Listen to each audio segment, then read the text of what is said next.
everyone, my name is Amrita Bhatnagar. Today I am going to discuss disk scheduling about the operating system. So these all are the outline of the disk scheduling. First one is we will understand what is the scheduling technique. Then we will discuss about the first come first serve, shortest seek time, disk scheduling, scan, C-scan, look and C-look. So we will understand firstly what is the meaning of disk scheduling. Disk scheduling is performed by the operating system to schedule I/O requests arriving for the disk. Behind disk scheduling, main objective of the operating system is to select a disk request from the queue of input-output request. Disk scheduling is also known as a I/O scheduling. So, disk scheduling basically used for to efficiently access that data from the hard disk. Okay. So now we see what are the main disk scheduling algorithms are there. These all are the main disk scheduling algorithm. You can see here we have four disk scheduling algorithm. First come, first serve, shortest seek time first, scan, C-scan, look, C-look. Firstly, FCFS is the first come, first serve. FCFS is the simplest of all the disk scheduling algorithms. In FCFS, the requests are executed in order they arrive in the disk queue. For example, we have, you can see here, this is the example. If the disk request arrives in the order 82, 170, 43, 140, 24, 16 and 190. These all are the disk requests we have. Then what will the total head movement or total seek time will be if the OS uses the FCFS disk scheduling algorithm, if the current head position is 50. Okay, so in these cases the disk requests are given, the order of the disk requests are given here, and our head position is also given, and this is also given in the example that we have around 200 cylinders. Fine. So how we will start in this case, you can see here we will start to solve this problem. We will start with the zeros to 199. If we have the 0 to or 200 cylinders or tracks, fine. Then we will have a head position at the 50. Now you can see here we have given the disk requests the order. So we'll fulfill the disk request in the order which they arrive, which is the request which will come first, then we will serve this request first. So firstly you can see here in the example we have first request 82. So 52 head will be moved to 82. Then next request is 170. So it will move to 170. Then next request will be at the 43. So this head will be moved to the 43 in this direction. And then next request is 140. Then this the head will be moved from 42 to 140. Then after that again this request move to the 24, then 16, and then after that 119. You can see here again the what is the request sequence: 82, 170, 43, 140, 24, 16, 190. So we have to move in this order only when we are using FCFS scheduling technique. So you can see here we have moved according to this sequence only. We will move 50 to 82, 82 to 170, 170 to 43, 43 to 140, then 24, 16, and then last is 190. When we move this request or fulfill all the requests, then we will find out the seek time. Now the question is how we can find out the seek time. So to find out the seek time, we will measure this movement result of this movement. For example, firstly we will see that the head is moved from the 50 to 82. So we will calculate like this: 82 minus 50. Then head is moved from 82 to 170. So we'll next calculation plus 172 minus 82. In the next case, head is moved to the 43, 70, this 172, 43. So again plus 170 minus 43. The next case plus 140 minus 43 plus 140 minus 24 plus 24 minus 16 and next 190 minus 16. So after the calculated we will get 642. So to find out the total seek time we have to calculate the overall head movement. So firstly 50 to 82, then 82 to 170, 170 to 143, 143 to 142, 140, 140 to 24 and 24 to 16 and 16 to 190. So we have to calculate all the head movement and then we will get the value 642 in the case of FCFS disk scheduling. The main advantage of this FCFS disk scheduling is every request get a fair chance. No indefinite postponement. And the disadvantages are does not try to optimize seek time. And next one is the may not provide the best possible services. So these all the advantages and disadvantages of FCFS. So this is the main basic and main utilized this scheduling technique in the disk scheduling. Next one is the SSTF, this scheduling algorithm. In SSTF, the full form of the SSTF is shortest seek time first. Requests having shortest seek times are executed first. So the seek time of every request is calculated in advance in the queue and then they are scheduled according to their calculated seek time. As a result, the request near the disk arm will get executed first. SSTF is certainly an improvement over FCFS as it decreases the average response time and increases the throughput of the system. Again, the previous example we will see and we will solve with the help of SSTF disk scheduling algorithm. If the disk requests are arrive in the order of 82, 170, 43, 140, 24, 16, 190. Then and the head movement or sorry the current head position is the 150. Then we have to find out the total seek time with the help of SSTF disk scheduling technique. So and the number of tracks or cylinder will be here 200. Again the data is same here and but the algorithm will be changed here. You can see here we have 200 disk cylinders so that we can have start in the scale we will start with the 0 to 199 and the head movement at the 50 place. Now we will check, we will not see the sequence of the disk request. In this case we will see the nearest track of the head position. You can see here if the head position is 50, the 43 is the nearest place where head can move. So firstly we will entertain 43. Then next nearest is the 24 and from the 24 the nearest head movement is 16. Next from the 16 we will come to the next in another direction and we will have 82. We will fulfill the 82 request, then next 140 and then 170 and then 190. So we will check what is the nearest point. So we have to find out we have to move minimum here. So that in this case this is known as SSTF disk scheduling. So in this case when we will find out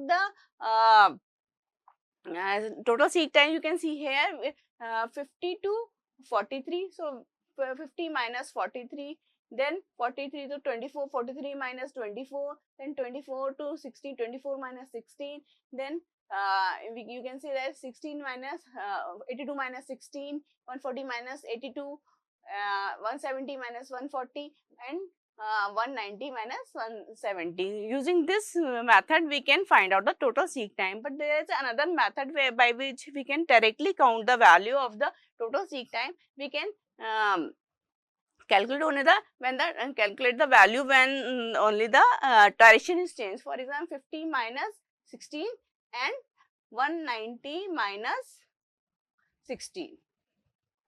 Now you can see here again we have find out the all the total head movement, and the value of the total head movement is 208. So you can see here this is a lesser value. Seek time is less from the FCFS algorithm here 208.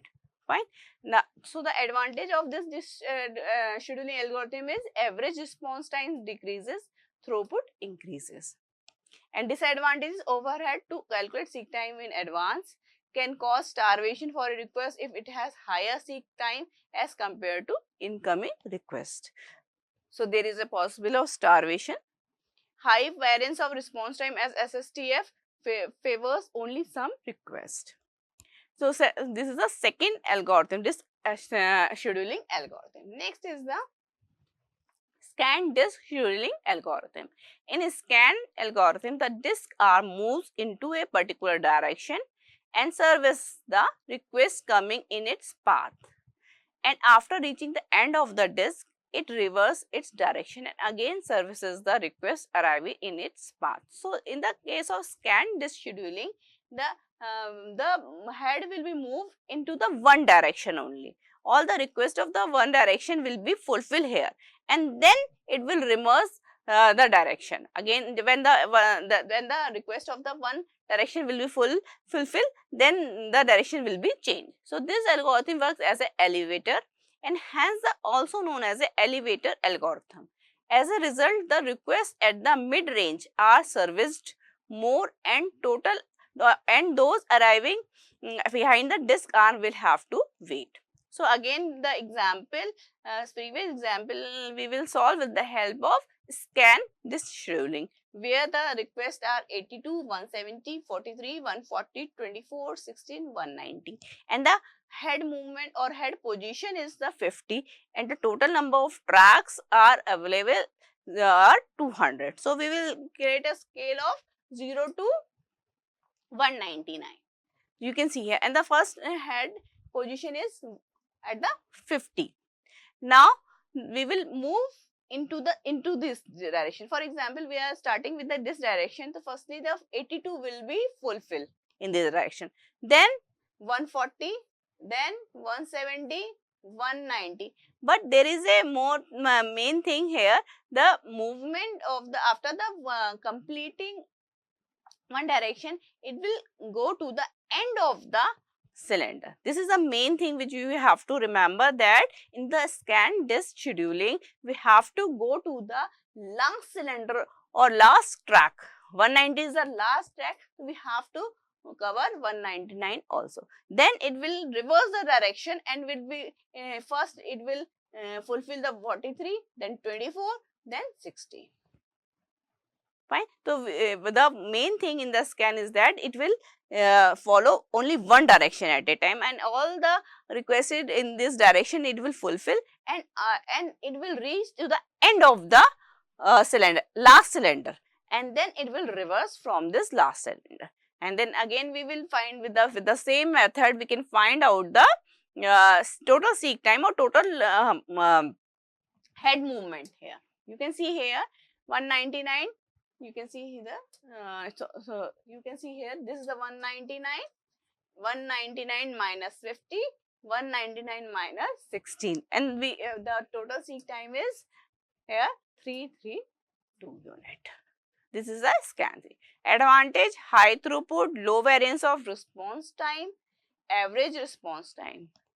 Disadvantage is long waiting time for requests for the location just visited by disk R. So, these all are the advantages and disadvantages of scan. Next one is the C scan. C scan is also same like a scan, but it has some variation. In C scan algorithm, the arm of the disk moves in a particular direction, servicing the request until it reaches the last cylinder.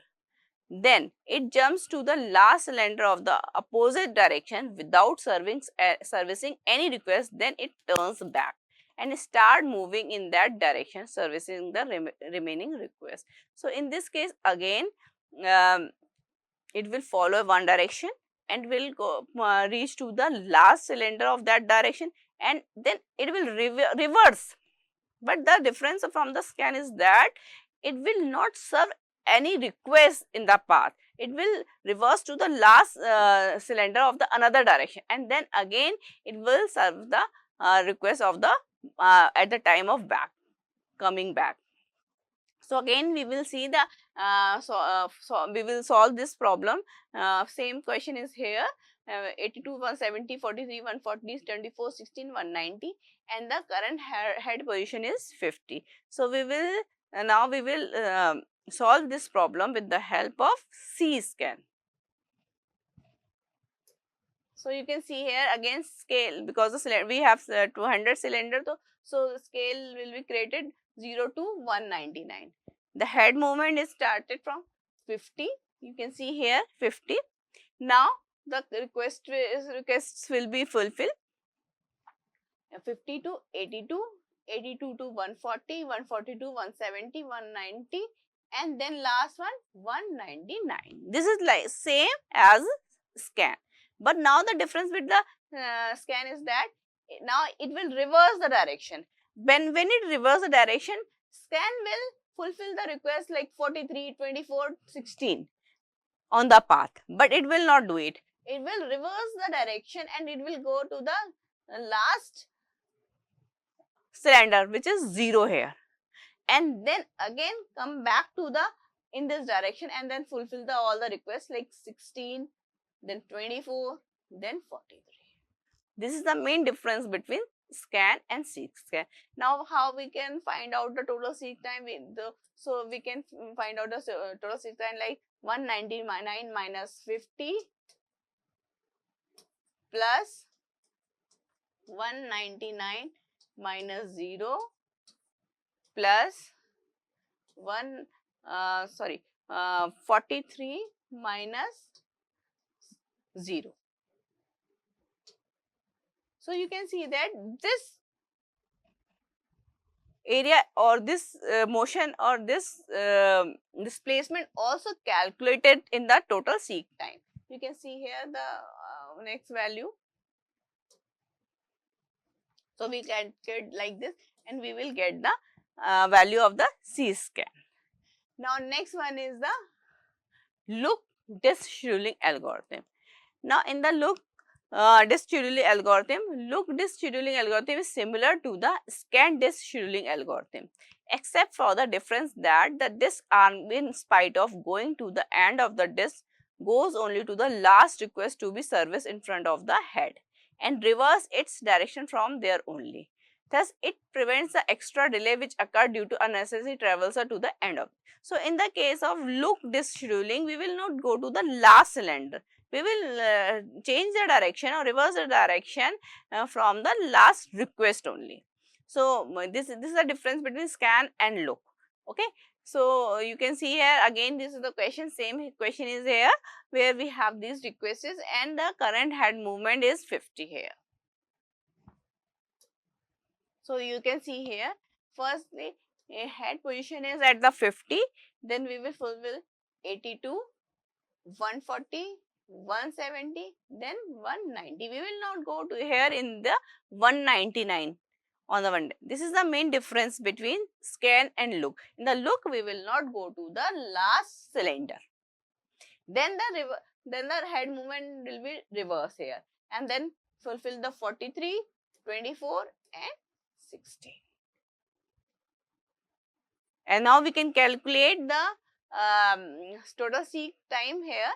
You can see here 90 minus 50 plus 190 minus 16. And you will get this 314 units here. Okay. So, in this way we can calculate the total head movement or total seek time in the case of look disk scheduling algorithm.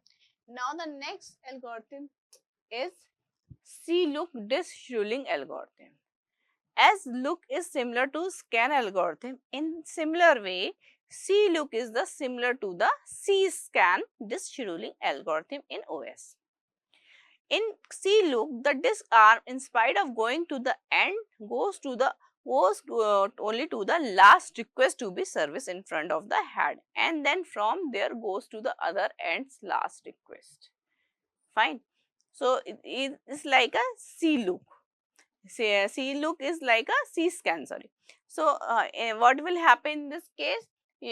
Now again we will understand with the help of this example only, where the head position at the 50, and this is all the 82, 70, 43, 140, 24, 16 and 190 are the requests. So you can see here the head movement, we have the scale 0 to 199 and head is at the 50. Then head will be moved to the 82, then 82 to 140, then 140 to 170 and 170 to 190. But it will not move to the last 190. It will fulfill only the last request. It will not go to the last cylinder or last track of the disk. This is the main difference. Now, from this, again this will reverse. Now in this case, it will reverse to the end of the, sorry, not end of the, it will go to the last request of this direction. 16 is the last request of this direction, so it will go to the 16. This is the last request of this direction, and then it will come back 16, then 24, then 40. So this is like the C scan. In the C scan, we go to the end of the end cylinders, 199 and 0. But in this case, we will not go to the end cylinders. Now we can calculate the total seek time here. We can calculate it like 190 minus 50, 190 minus 16 and 43 minus 16. So we can see here, this is the 341 is the main unit which we will calculate here. So thus it also, what is the main advantage and disadvantage here? Thus it also prevents the extra delay which occurred due to the unnecessary travel to the end. So in the case of scan, we unnecessary travels are also there because we go to the end of the end cylinder. But in this case, we are not going to the end cylinder, we are going only the last request in the look and see look. So it will minimize the it will prevent the extra delay into the unnecessary travel, sir. So these all are the we have discussed all are the disk scheduling algorithm. Thank you.